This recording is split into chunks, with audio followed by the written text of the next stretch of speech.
Hello दोस्तों, मैं उत्कर्ष श्रीवास्तव आप सभी का आपके अपने यूट्यूब चैनल पर स्वागत करता हूं।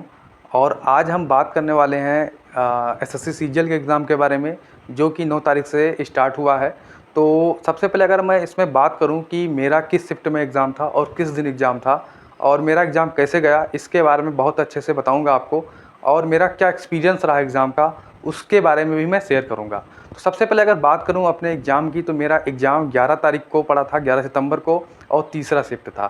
तो मेरे एग्ज़ाम में अगर ओवरऑल मैं बात करूं तो देखिए, मैथ, रीजनिंग और इंग्लिश और जीएस में तो मुझे जो पर्सनली लगा, मुझे मैथ का सेक्शन 20 से लेकर 22 तक, मतलब जो 20 क्वेश्चन मेरे शिफ्ट में थे वो मतलब करने लायक थे, एकदम आसानी से आप कर सकते थे। और जो 4 से 5 क्वेश्चन थे थोड़े कैलकुलेटिव थे। ठीक है, अगर बात करूँ मैं रीजनिंग की, तो मेरे शिफ्ट का रीजनिंग बहुत ही इजी आ गया था, बहुत ही इजी। इसमें से मैंने 25 क्वेश्चन को मतलब बहुत अच्छे से अटैम्प्ट किया, सारे क्वेश्चन को अच्छे से।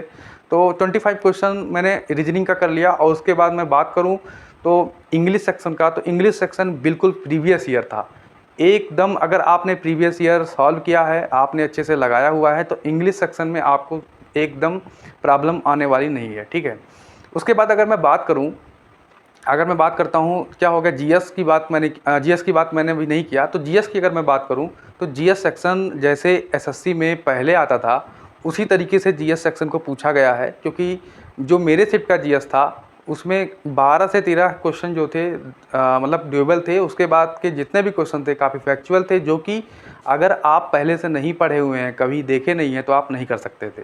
तो ओवरऑल मैं पेपर की बात करूं तो पेपर मॉडरेट था। मेरे शिफ्ट में मैथ्स ठीक था, मतलब अच्छा था। और अगर मैं बात करूं जीएस की, तो जीएस सारे शिफ्ट में वैसे अच्छा आ रहा है।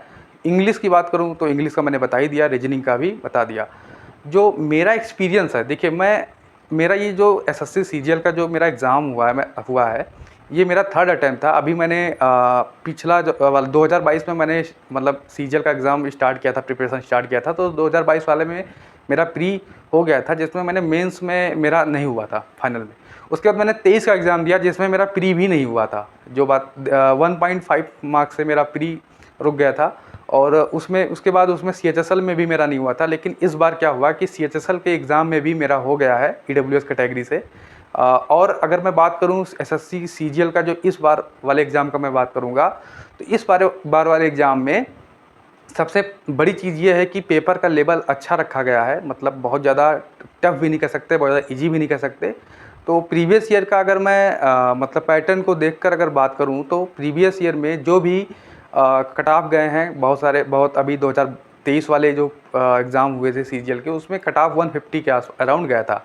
लेकिन यहाँ पे क्या है, 17,000 कुछ वैकेंसीज़ हैं। तो यहाँ पे मैं मान सकता हूँ कि अगर आपके, जो मेरा एक्सपीरियंस बोलता है, जो मैं मतलब एग्ज़ाम देकर आया हूँ, अगर आप जनरल में 130 नंबर लेकर आ रहे हैं तो आप बिल्कुल सेफ़ हैं। और अगर मैं बात करूं कैटेगरी की, ईडब्ल्यूएस, ओबीसी, तो इन सब का 120 से लेके 125 के बीच में अगर आपके बन रहे हैं तो आप बिल्कुल सेफ़ रहेंगे मेरे अकॉर्डिंग।